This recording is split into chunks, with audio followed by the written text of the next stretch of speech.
This is the Angels Postcast, your instant game reaction for the Los Angeles Angels. Part of the Locked On Podcast Network. Your team every day. Hello, Halo Nation. Hello, Halo hopefuls, and welcome back to the latest edition of the Locked On Angels Postcast. Coming at you live, as always, after every single Angels game right here on the Locked On Angels YouTube channel and after the fact, both on the channel and wherever you get the Locked On Angels audio podcast feed. If you don't know who I am, what's going on, everybody? My name is Gavin Carlson, former credentialed journalist in the LA area, and you've got me dying in the comments. I see people in there saying it's much better, Papa. That is hilarious. Who said that? I'm dying laughing. I have to give credit to Angel Antonius there, who says, much, much better, Papa. Much, much better. Yes, for those who don't know, some technical difficulties here tonight, but we are here. This is the Angels Postcast. If you don't know who I am, what's going on, everybody? My name is Gavin Carlson, former credentialed journalist in the LA area with the Daily Bruin, now in year 2 with the Locked On Podcast Network, where it is your team every day. Our team is the Angels, and just like this live stream tonight, our Angels are broken. That's right. They are broken. They have lost their 4th game in a row, 3 straight to the Texas Rangers, their first sweep of 2025. And just like that, after all the work, after starting the season 8-4, having all of Orange County, most of SoCal, most of the the MLB world talking about our Angels and how they look to be back to some degree, we have now lost 5 of our last 6. We go from 8-4 to 9-9. We've lost 3 and 4 in a row. We are swept. I'm losing it. I can't even speak English on this show, but absolutely brutal. This game, this starts this show so far, to be honest, and the vibes are just not really good in Angel Town. Before we jump into this one, first and foremost, and especially on a show like this, shout out to everybody in here. If you can't somehow tell, technical difficulties, my laptop every once in a while just likes to poop the bed. Kind of like our Angels. It likes to just poop the bed. And tonight was an example of that. So we're on the phone today. Tried to get creative. I'll be honest. I tried to plug in my microphone into my iPad.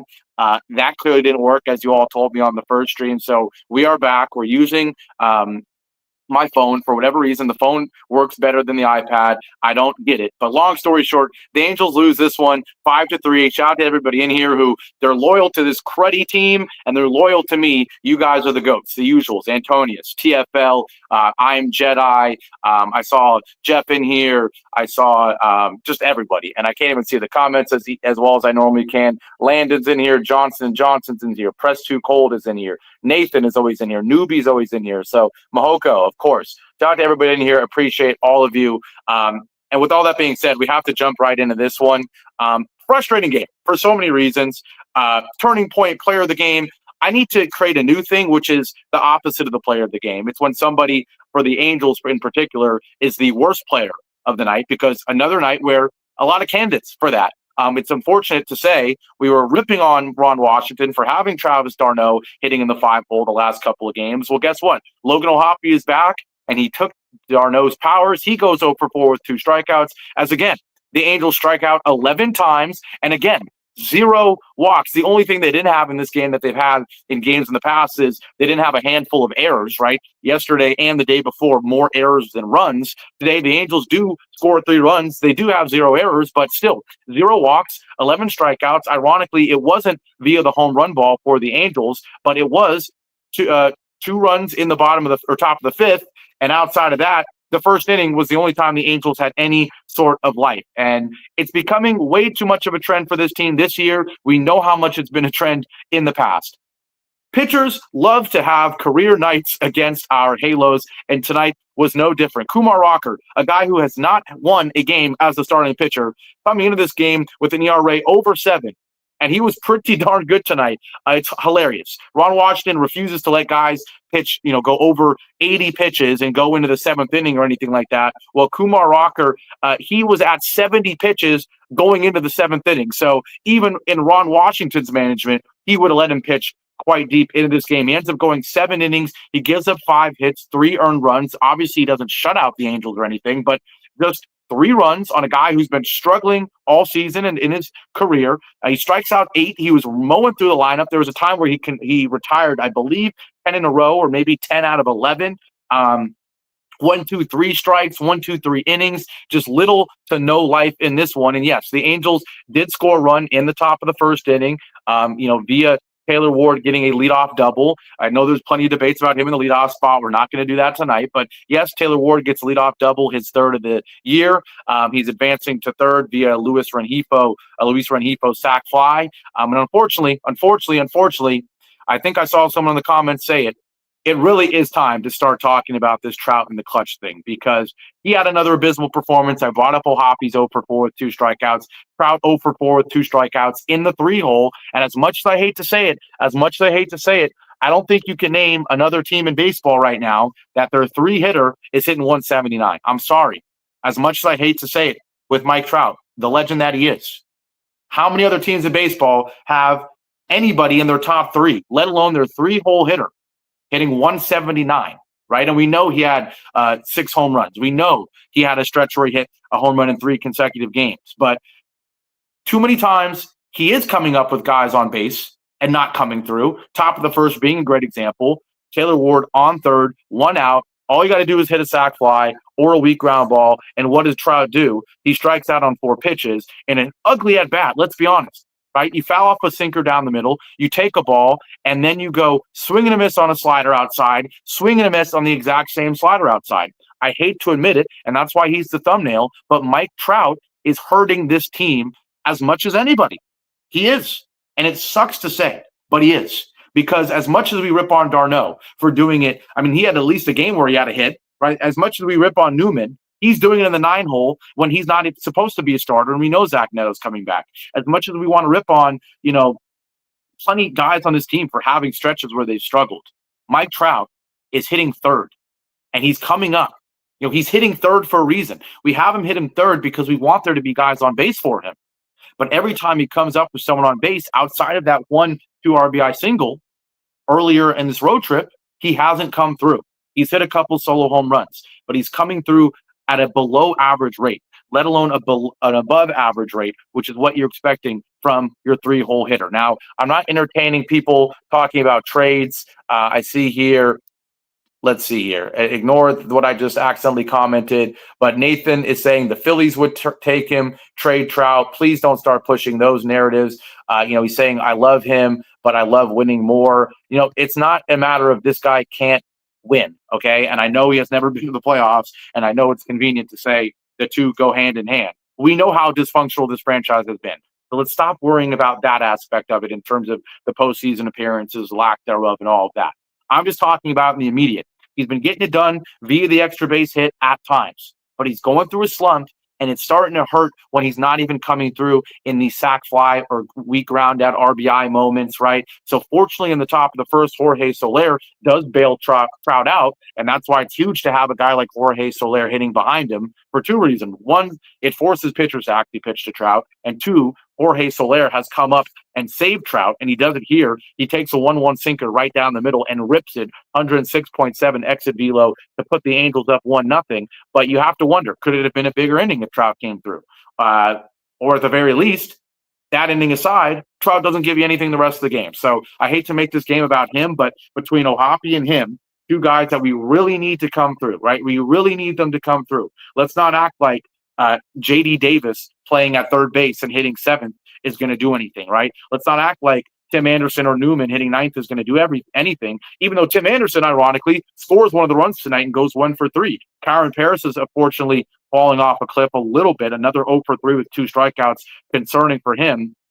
But at the end of the day, this team is not deep enough to have your better hitters in Trout and O'Hoppe going 0 for 4 with 2 strikeouts each. You can't win that way, right? And yes, it did not help that right after the Angels got a run, they gave up a run in the bottom of the first. It does not help that then Kohanowitz gives up 2 more in the bottom of the second and another in the bottom of the third. And as much as I praised the resilience of this team earlier in the year, they've lost all of that at the end of this road trip. You knew once they fell behind, it was unlikely they were going to come back. They did have a huge top of the 5th, but it wasn't big enough.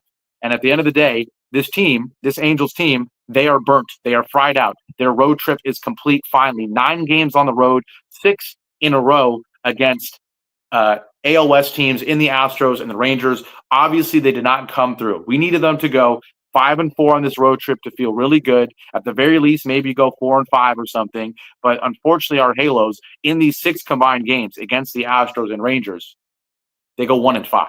They go 1-5. Brutal, brutal. I didn't need them to go 5-1, right? But if you could have given me a 3-3, then it would have been a success. If you could have given me a 2-4, maybe it would have been a little more acceptable. But you go 1-5 and you lose each game in a similar way to where you would have lost it last season.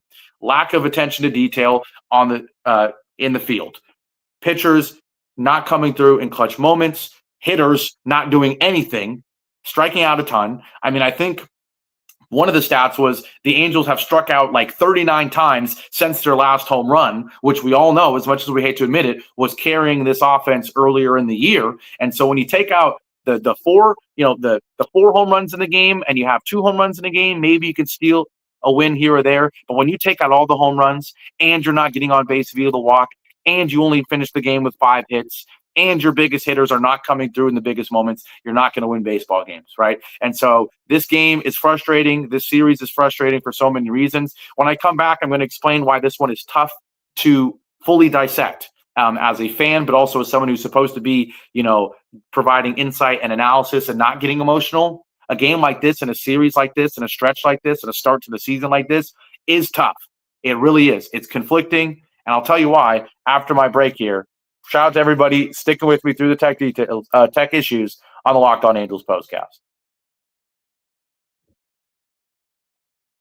Now, today's show, it's brought to you, and of course, I love how this always works, right? You're having some tech difficulties. You want it to be the easiest ad read as possible. It's the first show where I've got 3 ad reads, right? What are the odds of that? But today's show, it is brought to you by the Amazon Fire TV. Did you know your Fire TV is also an Xbox? Turn any TV into your gaming and entertainment hub with Fire TV Stick 4K devices. No console required. Just grab your paired controller, subscribe or sign in to Xbox Game Pass Ultimate with EA Play included, and you're ready to play. Dive into hundreds of premium titles from EA Sports College Football 25. Oh my goodness, I waste so much time on that game, to Call of Duty Black Ops 6 and Avowed.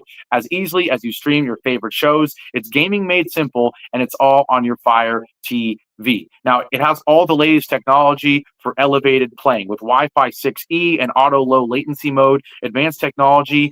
Fire TV Stick 4K delivers smoother, more responsive gameplay with lightning fast speeds you need to stay competitive. And in addition to this amazing feature I didn't even know in terms of the ability to play video games on there with me, which me as a big gamer loves, it's also just got all the streaming you want in terms of all your favorite shows and all of that. So make sure you take advantage. Head to Amazon.com/Fire TV Locked On to get started. Xbox Game Pass Ultimate subscription and compatible controller required. Available on select devices, including Fire TV Stick 4K, 2nd Gen, Fire TV Stick 4K Max, 1st and 2nd Gen, and Fire TV Cube 3rd Gen. Today's show is also brought to you by PrizePicks. Basketball and hockey playoffs are heating up, and there's no better way to turn your sports knowledge into real rewards than with PrizePicks, the easiest and most exciting way to play daily fantasy. With PrizePicks, you simply pick more or less on at least 2 player projections, and you're in. You can even combine players across sports, basketball, hockey, baseball, and more for your chance to win up to 2,000 times your cash. I always love to pick overs. I know that maybe it isn't the smartest thing to do as someone who loves to, I watch a lot of sports betting content, and I know how the books are against you, and I know that 99% of bettors are going to lose in the long run if you know what the VIG is and all of that. But that being said, things like PrizePicks, it's about having fun. I love to pick mores. Full transparency, can't bet on the NBA or really sports in general right now. I work for an NBA team, but when I did, I would pick things such as Luka Doncic for more than 28 points and Connor McDavid for more than 1 goal. What I love is how easy it is to set up the lineup in under 60 seconds and all the promotions. So download the app today and use code LOCKEDONMLB to get $50 instantly after you play your first $5 lineup. That's code LOCKEDONMLB. on PrizePicks. And today's show is finally brought to you by Gametime. I tell this story a million times. Gametime, it's the place to go to get your last-minute tickets. Not only do they have the best deals, prices get lower as you get closer to first pitch, but also they have so many great features like the view from your seat feature, where you can actually see the view from your seat before you buy your ticket. The Gametime picks, where they're going to filter out all the fluff and only show you the best deals, and so much more. So again, use code LOCKEDONMLB this time on Gametime for a discount, some dollars off your first order. Again, that's Gametime, code LOCKEDONMLB for a discount off your first order. Gametime, let's go watch some sports. Back here live on the Locked On Angels Postcast. Angels fall 5-3, a frustrating end to a frustrating road trip. For those who did not know, coming into this trip, the Angels had 9 games on the road. They started in Tampa Bay at Steinbrenner Field. Then they had 3 in Houston, in Minute Maid Park now, whatever the heck they call it, not a friendly field for our Angels in history, or in recent and really distant history. Same thing in Arlington against the Rangers. And, well, our Angels, they did not come through in these huge 6 AL West games. Now, before the break, I said games like this, series like this, road trips like this, stretches like this, starts to the season like this, they are very difficult for someone like me. And I'll tell you why. I am a fan like you. And so I, as a fan, as any fan is, get emotional. Right? Fans are polarizing in terms of their takes. Fans are the highest of highs and lowest of lows. That's what makes fandom great, right? And there's no better fan base in Major League Baseball than Angels fans, right? And unfortunately, with the way this team has been in recent years, the lows are so low that it makes the highs seem so much higher, right? And so a team starting 8-4 is great, right? It is. But it's not enough to start, losing your mind. The problem is this team has been so incompetent for so many years that when you start 8-4, I tried not to do it as much as I ended up doing it. I tried not to do it. I tried not to get hyped. But this team is 8-4. They're hitting home runs as much as any team in baseball. And boy, I was high. And we all were. I had people talk about the World Series in the comment section. I know they were being sarcastic, but it was happening, right? That being said, at the same time, when you have a high like that, even if it's an exaggerated high, what we have to realize is this team went from 8-4 to 9-9. This team did not go from 14-0 to 14-28, right? And so me as a fan, I try to remember that. You can't get so high in your highs that you get so low in your lows. This team is still 9-9. If you told me at the beginning of the season this team was going to start 9-9, I'd say, you know what? 9-9 without Zach Neto. Turns out we haven't had Moncada for basically half the year. Ben Joyce has been gone basically for half the year, right? You use that context and you say, okay, the Angels in 2025, the goal is to go 500, right? To win every other game. You've done that through 18 games. And yes, does it suck that you started 8-4 and now you're 9-9? Absolutely. But what would have happened if we started 4-8 and then we were 9-9? We would not be saying this is a disappointing start to the season. So I don't want to sound like I'm caping for the Angels, caping for this team, for Ron Washington. You know how critical I've been. You know how much I've ripped into Ron Washington for the questionable lineup decisions in this road trip. You know how much we all rip into Artie Moreno every day for being one of the worst owners in sports, right? None of that needs to be taken away. I just ripped into our greatest player in franchise history, Mike Trout. Right. And I but I criticized one of our better players in Logan O'Hoppe. Right. I've been critical. But with that being said, this team is 9-9 and everything is still ahead of them. We have a huge road trip coming up. You got 3 against the Giants, one of the best teams in Major League Baseball, second best record in Major League Baseball in that insane NL West. And based on the vibes of this team, the only thing we can hope is 2 things. I'd say 1, I would like to win at least 1. You cannot get swept in back-to-back series. You cannot lose 7 games in a row, or that's enough to knock a team's team morale out and take an 8-4 start, and then you're 9-12. That 9-12, like I just said, feels like 9-200 when you start 8-4, right? So we cannot get swept again. We cannot lose 7 games in a row. So at least win 1 of the next 3. We need to win at least 2 of the 3 against the Pirates. And the only thing we have to look forward to tomorrow is that our boy Zach Neto is back, okay? Zach Neto is back. And it's going to change a lot for this lineup. I don't know if anyone saw, but he was in the airport in SoCal today. Assumptions, I kind of made the assumption a couple days ago. The fact that they hadn't brought him back yet, clearly they're probably just waiting for the end of the road trip, have him return when we return to the Big A.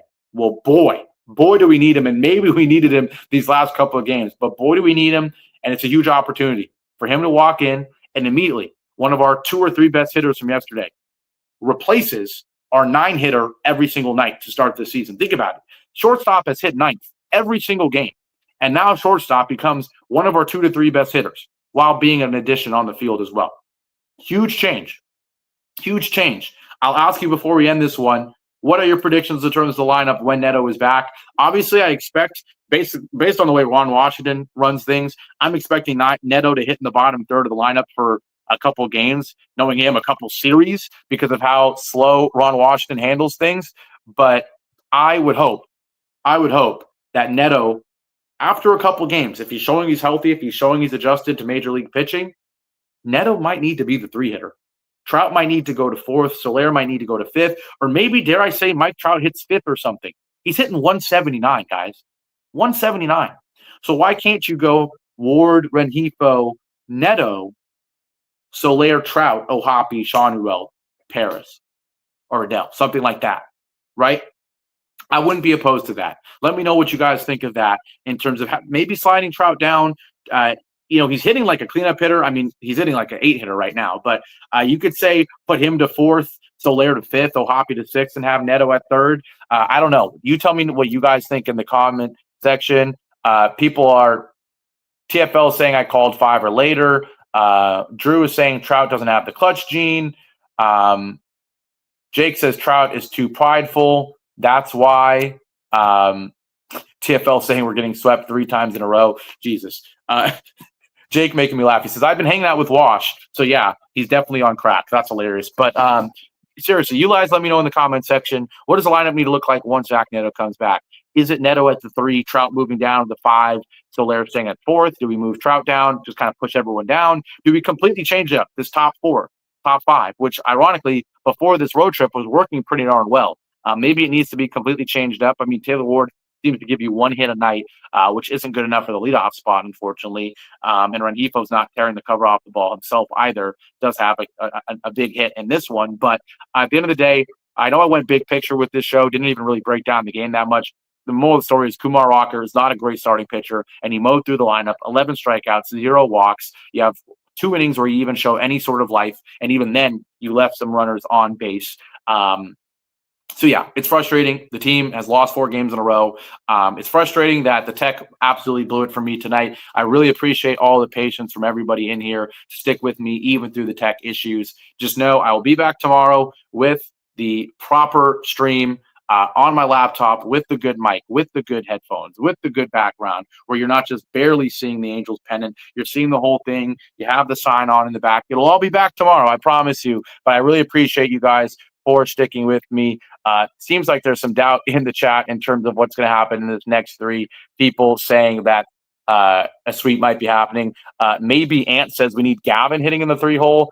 Trust me, I played baseball growing up. You don't want that. But yeah, I like people saying people need to make we need to make some complete changes. I have been very critical of Taylor Ward leading off this whole time, but then he does come through, and then I have to eat my words. In an ideal world, I would love a guy with some speed and some contact hitting like a Luis Rengifo to be hitting first, maybe a Neto hitting second, and then maybe you go Trout, Soler, Ohapi, Ward or something. But we'll see. Ron Washington seems pretty stubborn. He's probably going to keep 1 through 6 the same. He's probably going to hit Zach Neto 9th and hit Darno 5th because that's how things have been going. But please, please, please, Zach Neto, whether you're hitting 9th or 2nd or 5th or playing right field or DH or whatever, please, Zach Neto, bring some change because boy, oh boy, do we need it. But with all that being said, we're going to wrap this one up. Did the best we could. Apologies for the tech issues. It seems to happen like once every 2 weeks at this point. I'm pretty sure we're going to be good going forward, though. I'm making some changes, trying to I'm just going to basically this weekend delete like everything on my laptop and make it so that it's used for one thing and one thing only, and that's this show. So hoping that'll fix things. Shout out to everybody in here. As always, leave a like, comment, subscribe, all that good stuff if you haven't already. Make sure, especially since this was a new stream, leave a like and comment on this one so I can see everything you said in the comment section. But with all that being said, Angels lose 5-3. Angels get swept. Angels have lost 4 games in a row. Keep your head up. It is a Thursday night. It's almost the weekend. Let's get to Friday, and please, Zach Neto, come back and turn the tide for our Halos. Take care, everybody. Have a great Thursday night. Let's have a great weekend. Let's go at least 1-2 against those Giants and turn this thing around. Take care, everybody. Appreciate you so much. Have a great rest of your night.